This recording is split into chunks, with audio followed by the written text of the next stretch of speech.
Today, the greatest risk of global catastrophe doesn't look like this.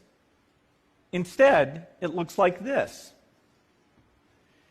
If anything kills over 10 million people in the next few decades, it's most likely to be a highly infectious virus rather than a war. Not missiles, but microbes. Now, part of the reason for this is that we have invested a huge amount in nuclear deterrence. But we've actually invested very little in a system to stop an epidemic.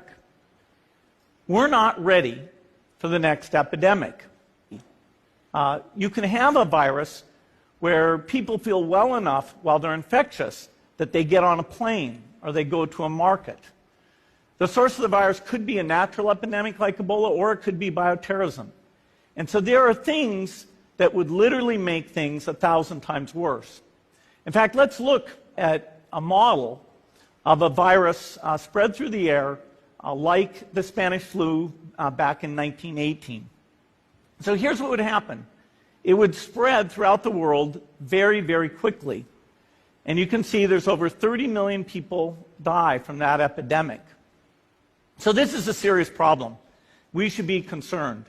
But in fact, we can build a really good response system. We have the benefits of all the science and technology that we talk about here. We've got cell phones to get information from the public and get information out to them. We have satellite maps where we can see where people are and where they're moving. We have advances in biology that should dramatically change the turnaround time to look at a pathogen and be able to make drugs and vaccines that fit for that pathogen. So we can have tools, but those tools need to be put into an overall global health system, and we need preparedness. The best lessons, I think, on how to get prepared are, again, what we do for war. For soldiers, we have full-time waiting to go. We have reserves that can scale us up to large numbers. NATO has a mobile unit that can deploy very rapidly. NATO does a lot of war games to check, are people well-trained? Do they understand about fuel and logistics and the same radio frequencies? So they are absolutely ready to go. So those are the kinds of things we need to deal with an epidemic. What are the key pieces? First is we need strong health systems in poor countries. That's where mothers can give birth safely, kids can get all their vaccines, but also where we'll see the outbreak very early on. We need a medical reserve corps. Lots of people who've got the training and background who are ready to go with the expertise.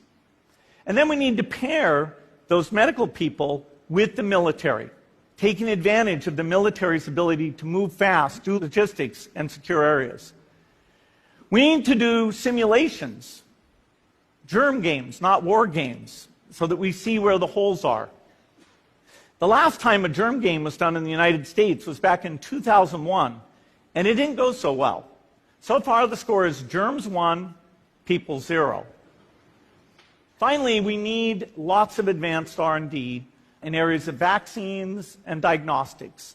There are some big breakthroughs, like adeno-associated virus, that could work very, very quickly. Now, I don't have an exact budget for what this would cost, but I'm quite sure it's very modest compared to the potential harm. The World Bank estimates that if we have a worldwide flu epidemic, global wealth will go down by over $3 trillion, and we'd have millions and millions of deaths. These investments offer significant benefits beyond just being ready for the epidemic. The primary health care, the R&D, those things would reduce global health equity and make the world more just as well as more safe. So I think this should absolutely be a priority. There's no need to panic. We don't have to hoard cans of spaghetti or go down into the basement. But we need to get going because time is not on our side. In fact, if there's one positive thing that can come out of the Ebola epidemic, it's that it can serve as an early warning, a wake-up call to get ready. If we start now, we can be ready for the next epidemic. Thank you.